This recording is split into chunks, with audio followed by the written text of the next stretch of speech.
vamos fazer contato com o coordenador de Vigilância em Saúde, Laboratórios de Referência da Fiocruz, professor da Faculdade de Medicina da Universidade Federal do Mato Grosso do Sul, Rivaldo Venâncio da Cunha. Bom dia, Rivaldo. Bom dia, Glauco. Bom dia, ouvintes da Brasil Atual. Rivaldo, nós tivemos ontem aí o Brasil ultrapassando a marca de 20 mil mortes pela Covid-19, a doença que é provocada pelo novo coronavírus.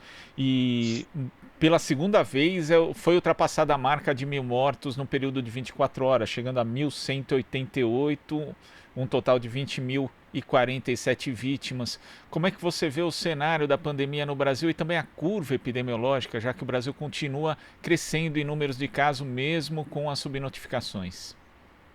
Veja bem, Glauco, infelizmente o quadro tende a se agravar. Nós temos a redução do afastamento físico, a redução do afastamento social substancial em várias regiões metropolitanas do Brasil, ao contrário do que estava sendo indicado pelos gestores dos serviços de saúde e também por todos os técnicos que acompanham o caminhar, digamos assim, do vírus. De tal forma que, com a proximidade do inverno e das baixas situações como que eu diria, a umidade relativa do ar na região centro-oeste e na região sul, a tendência é que essas duas regiões, nas quais o número de casos ainda está relativamente baixo, também sofra um incremento substancial. Consequentemente, teremos mais casos graves e, infelizmente, mais mortes. Agora, Rivaldo, como você mencionou, né, a questão do distanciamento social, a gente vê cidades e estados relaxando as regras justamente de distanciamento social, de isolamento das pessoas, lembrando que, na verdade, esse retrato que a gente tem agora, a minoria das mortes ocorreram nos últimos dias, é um retrato atrasado, um retrato pretérito, digamos assim. Então isso torna ainda mais Isso. preocupante a situação, não?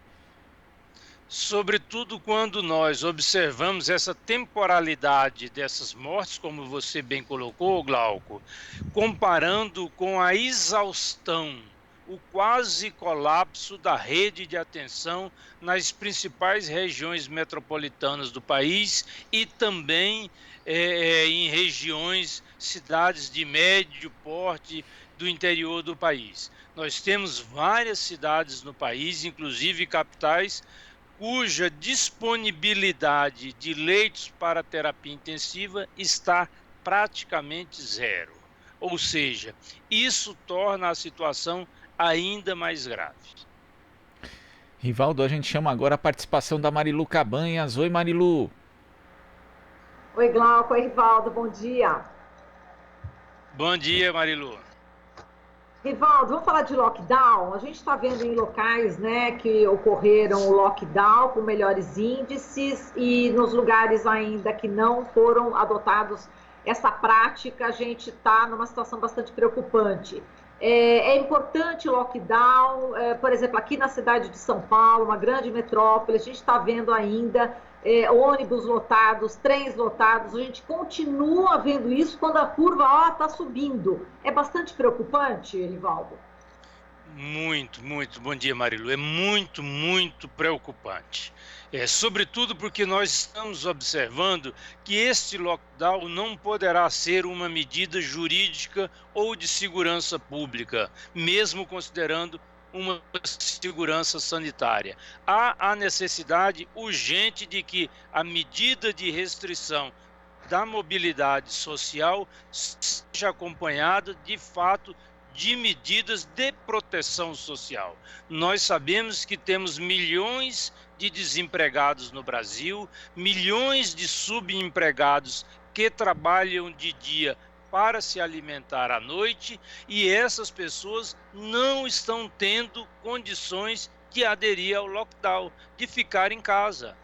porque a situação social e econômica do país é gravíssima. Então, os países nos quais o lockdown deu certo, eles vieram acompanhada, a medida veio acompanhada de proteção social, de garantia de emprego, de suporte para as pequenas e médias empresas, para ajudá-los a garantir esse período de grande dificuldade. Ou seja, há uma rede gigantesca que precisa ser acionada, incluindo a proteção alimentar, a segurança alimentar, o redesenho da rede de assistência à saúde, que muitas localidades, ao fechar a mobilidade daquela localidade, a população que está adoecendo fica impedida de procurar assistência à saúde. E isso, evidentemente, não é justo, não é humano. Então, a medida em si é a proteção acompanhada de uma série de atitudes, de ações de proteção social, que inclui o redesenho da rede organizacional, o suporte para a alimentação daquelas camadas que estão desempregadas ou subempregadas, de empresários, comerciantes, para que possam garantir a sua subsistência e a manutenção dos empregos que têm. Então, é um conjunto todo que precisa ser acionado e, infelizmente, ao que nós temos observado, tem sido medidas isoladas do ponto de vista da segurança sanitária e não da proteção social. Exato. E em relação aos profissionais, né, Rivaldo, a gente está vendo, inclusive, médicos, tem um caso, né, no Rio de Janeiro, no Hospital Municipal Miguel Couto, onde uma médica está usando fralda, né, com medo de entrar no banheiro e se contaminar. A gente lembra, né, que na China também os médicos usavam fraldas, etc. Enfim, essa é uma prática que pode ser que outros médicos adotem com esse medo. O medo é tanto que é preciso fazer isso. Em relação a esse capote, né? Existe o capote de tecido e existe o capote que é descartável, né? Queria que você falasse um pouco desse temor, né, dos profissionais da saúde. Veja bem, Marilu, eu não me lembro, nesses quase 40 anos de exercício da medicina, eu não me lembro de ter observado no Brasil, com certeza, na região das Américas, com certeza, a emergência de uma doença que tivesse atingido de forma tão marcante e dolorosa os profissionais de saúde. Nós estamos observando uma epidemia cuja dor dos doentes tem sido atingido de uma maneira muito marcante. São 100 e tantos médicos que morreram pela Covid em 2 meses. São quase 200, 150, 170 profissionais da enfermagem que morreram em 2 meses. E outros tantos que estão internados, inclusive em unidades de terapia intensiva. Então, este quadro, ele é real. Essa ameaça, ela é real. Não é do imaginário desses profissionais de saúde. E quando nós aliamos a extrema dependência tecnológica que o país tem, inclusive em relação aos equipamentos de proteção individual, que entra todo esse arsenal ao qual você se refere, Marilu, a instabilidade desses profissionais se torna gritante.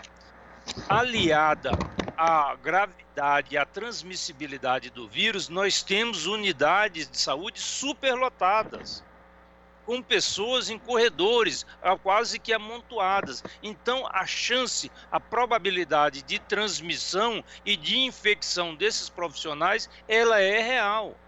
E nós precisamos ter um olhar diferenciado para essas pessoas que estão cuidando da saúde das outras pessoas. Infelizmente, por vezes nós olhamos a saúde da população global, e isso é importante, e não damos a devida atenção àquelas pessoas que estão garantindo, que estão na linha de frente para atender os doentes com a Covid. Perfeito, Rivaldo. Muito obrigada, viu, pela sua participação. Agradeço, um abração para você. Bom trabalho. Todos nós. Rivaldo, muito obrigado pela sua participação aqui no Jornal Brasil Atual. Até a próxima. Até a próxima, Glauco e ouvintes da Brasil Atual. Bom dia. Bom dia.